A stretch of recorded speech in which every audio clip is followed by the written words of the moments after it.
All she ever does is embarrass me. My father's voice cracked through the courtroom like a slap. Not loud, not emotional, just sharp enough to slice through the silence and remind everyone who he believed he was. I did not flinch. I did not turn my head. I kept my hands folded, palms flat against my knees, my back straight, my breathing measured. Years of training had taught me that stillness was not weakness. Sometimes it was the strongest form of control you had. The judge leaned forward, elbows resting on the bench, eyes fixed on my father. His voice was calm, almost gentle, which somehow made it heavier. "Sir," he said, "you truly do not know, do you?" The room shifted. My father's lawyer froze mid-motion, papers half raised, his mouth slightly open, as if he had forgotten what he planned to say next. The color drained from my father's face so quickly it felt unreal, like watching a photograph fade. "Wait," my father said, blinking hard. "What do you mean? What do I not know?" I had imagined this room 1,000 times. Not because I wanted to win, not because I wanted him humiliated, but because I knew that sooner or later, the truth would have to stand on its own feet, without me holding it up, without me explaining it, without me begging for it to be believed. The Portsmouth County Courthouse smelled like floor wax and old paper, the kind of place where voices lowered themselves automatically, as if the walls remembered every secret ever spoken inside. Wooden benches creaked softly as people shifted. Somewhere behind me, someone cleared their throat. I kept my eyes forward, focused on the grain of the wood on the judge's bench. 2 days earlier, I had been kneeling in my small front yard outside Norfolk, trimming back weeds that had grown wild along the fence line. My knee had started to ache the way it always did when the weather was about to change. Knox, my old German shepherd, lay nearby in the shade, his breathing slow and uneven, one ear twitching at every passing sound. That was when the envelope arrived. Cream-colored, thick paper, the county seal pressed into the corner. I recognized it instantly, even before I opened it. Portsmouth Family Court. I wiped my hands on my jeans and slit the envelope open with my thumb. The words inside blurred for a second, then sharpened in a way that made my chest feel hollow. Petitioner, Thomas Hale. Respondent, Rebecca Hale. My father was suing me. Not for money. Not exactly. It was about family reputation. About control of assets tied to my grandfather's name. About protecting the dignity of the Hale legacy. Words like abandonment and unfitness were underlined in neat legal type. I laughed once, a short, dry sound that startled Knox awake. "Well," I muttered, folding the papers, "that is one way to start a conversation." Now, sitting in that courtroom with my father staring at the judge like the ground had shifted under him, I understood something with absolute clarity. Whatever he did not know, whatever he had chosen not to see, was about to step into the light. And for the first time, I was not afraid of that. It had been 11 years since I left home. The last time I saw my father, he was standing in the driveway with his arms crossed, his jaw locked so tightly it looked painful. He did not yell. He did not beg. He simply told me I was throwing my life away. He told me we did not do that kind of thing in our family. He told me people would talk. I was 22 years old. My orders were folded carefully in my pocket, creased from being checked and rechecked. I remember realizing, even then, that he was not worried about my safety. He was worried about how it would look. When I carried the summons inside that afternoon, Knox limped after me and rested his heavy head against my thigh. His weight was familiar, grounding. I scratched behind his ears, feeling the steady calm settle into my chest. "I guess we are doing this," I told him. That night, I did not sleep. I brewed coffee and sat at the kitchen table long after midnight, staring at paperwork that described my life like it belonged to a stranger.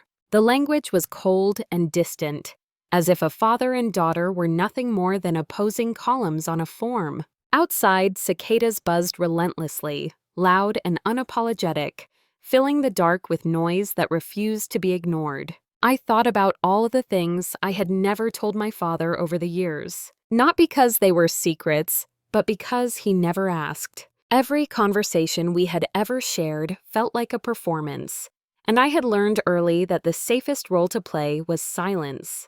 I opened the old navy chest in the corner of my bedroom. It still smelled faintly of metal, oil, and salt water. Inside, my uniform lay folded with care, medals wrapped in cloth, a flag folded into a perfect triangle. I ran my fingers over the fabric, then closed the lid. I did not need to take it out to remember what it meant. The next morning, I called the clerk's office. "Yes, ma'am," she said politely. "Your father has filed a petition asserting that your continued absence and conduct have caused reputational harm." "Conduct," I repeated quietly, tasting the word. "You will need to appear in person if you wish to contest it." "I will," I said, and meant it. The drive to Portsmouth took less than an hour, but it felt longer. Late summer humidity clung to my skin, heavy and suffocating. I passed the old diner where my father used to take us on Sundays. He would sit in the booth, coffee steaming, telling anyone who would listen about his work, his values, his name. He never mentioned me. Inside the courthouse, the hallway buzzed with low conversation. Lawyers shuffled papers, families whispered, shoes squeaked softly against polished floors. When I took a seat near the back, I felt eyes on me, not hostile, just curious. A woman in uniform always drew attention in places like that. When the clerk called our case, my father was already standing. He looked older than I remembered. His hair had gone gray, but his posture was still rigid, his suit pressed sharp, as if control could be ironed into fabric. My mother sat beside him, pearls at her throat, hands folded tightly in her lap. She did not look at me. My father's lawyer began, his voice confident and rehearsed. He talked about embarrassment, about shame, about how my choices reflected poorly on a family that valued discretion and respectability. He spoke as if reputation were a fragile heirloom I had dropped and shattered. "All she ever does," my father interrupted, unable to help himself, "is embarrass me." The judge raised a hand, not sharply, just enough to still the room. "Mr. Hale," he said, "you will have your opportunity to speak." As the lawyer continued, they painted a picture of me that barely resembled a person. I was distant, unreliable, a daughter who had chosen spectacle over substance, service over family. I listened without reacting. Years of training had taught me how to separate noise from meaning. Most of what he said was noise. My mind drifted back to the first time I realized my father cared more about perception than truth. I was 13, standing at a church fundraiser with a certificate in my hands. Later, someone asked how his kids were doing. "My son is starting varsity football," he said. That was it. No lie. Just omission. I learned early that silence could erase you just as effectively as words. The scrape of my father's chair against the courtroom floor cut through the air as he stood again, unprompted. "She abandoned us," he said, pointing directly at me. "She left and never looked back. Missed holidays, missed funerals. Now she wants to stand here like she is better than us." "I never said that," I replied quietly. He turned toward me, eyes blazing. "You do not have to," he snapped. "You wear it." The judge's gaze shifted to me. "Ms. Hale," he said, "you may respond." I stood. My knee protested, a sharp reminder of why I no longer ran stairs for a living. I kept my voice even, my words measured. "I did not abandon my family," I said. "I served my country. I stayed away because I was told repeatedly that my presence was an embarrassment." "That is not true," my father said immediately. "You told me people would talk," I continued. "You told me I made you look bad. I took you at your word." A murmur rippled through the gallery. I felt eyes shift, not judging, but reconsidering. My mother's hands tightened in her lap. "You think this is noble?" my father snapped. "Showing up in uniform like that? Making a scene?" "I did not come to make a scene," I said. "I came because you took me to court. You did not have to wear that. I did not wear it for you." Silence settled thick and uncomfortable. The judge asked if I had documentation. I approached the bench with a slim folder tucked under my arm. It was not thick. It did not need to be.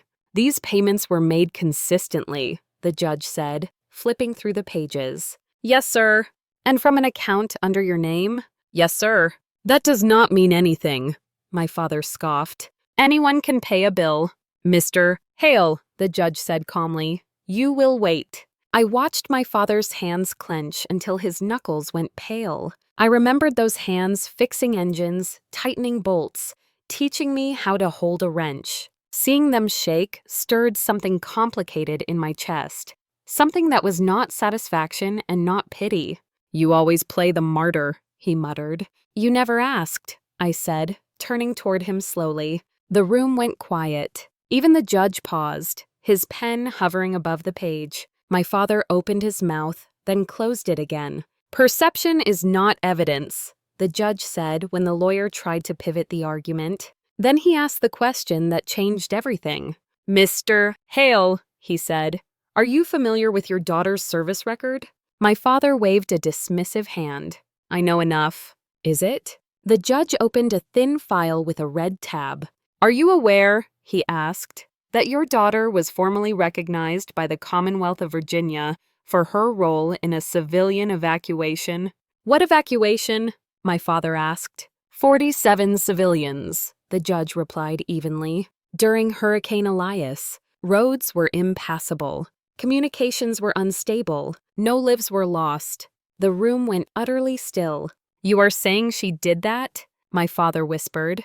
It was my job, I said. While you were concerned about appearances, the judge continued, your daughter was quietly preventing funerals. My father stared at me as if I were someone he had never truly met. For the first time, his certainty cracked. I felt no triumph, only the strange ache of being seen in a place I never expected to be. The judge did not stop with that one revelation. He rarely did. Men like him understood that truth, once exposed, needed context to land properly. He adjusted the papers in front of him, his movements slow and deliberate, then looked back at my father as if he were deciding how much weight the man could bear without breaking completely. For the past 8 years, the judge said, property taxes associated with the Hale family land have been paid on time, without exception. My father nodded automatically, relief flickering across his face for just a moment. Yes, I have always made sure of that. The judge shook his head gently. Not by you, Mr. Hale. The room went quiet again, but this silence felt different, thicker, expectant. They were paid by Ms. Hale, the judge continued, his voice steady, first from her active duty account, and later from her disability pension following discharge. My father's mouth fell open. That is not possible, he said. His voice sounded smaller now, uncertain. She was not even here. And yet, the judge replied, the records are quite clear. I stared straight ahead, my jaw tight. I had never planned to say those things out loud. They had never felt like accomplishments to me. They were simply responsibilities that needed handling, problems that would not fix themselves if ignored. My father turned slowly toward me, as if afraid that a sudden movement might shatter something fragile. You have been paying for the land, he said. It was not a question. Yes, I answered. One word. No defense. No explanation. The judge flipped another page. There is more, he said. My father's lawyer shifted in his seat, his earlier confidence completely gone. He looked like a man who had misjudged the depth of the water and stepped in too far. In addition to the property taxes, the judge continued, Ms. Hale made recurring donations to the County Veterans Relief Fund under an anonymous designation. My father frowned. Veterans Relief? Yes, the judge said. Those donations covered emergency housing and utilities for several displaced families over the past 5 years. One of those families is connected to this court. A quiet gasp came from somewhere behind me. I felt my shoulders tense, instinctively bracing, even though there was no incoming threat. The anonymity, the judge added, was broken only because the court was required to verify financial records during these proceedings. My father's lawyer stared down at the table, his face pale. My mother finally looked at me then. Really looked. Her eyes searched my face as if trying to reconcile the daughter she remembered with the woman sitting in front of her. "You argued," the judge said, turning back to my father, "that your daughter brought shame to your family. Yet the evidence shows that she preserved its assets, protected its legacy, and contributed to this community without recognition." He paused, letting that settle. "If embarrassment exists here," he said quietly, "it does not originate from her actions." My father's shoulders slumped, just slightly, but enough that I noticed. I had never seen him look uncertain before. He had always filled rooms with certainty, even when he was wrong. "I did not know," he said again, softer this time. "No," the judge agreed. "You did not." The ruling itself came next, almost anticlimactic in comparison. The petition was denied. No abandonment. No reputational harm.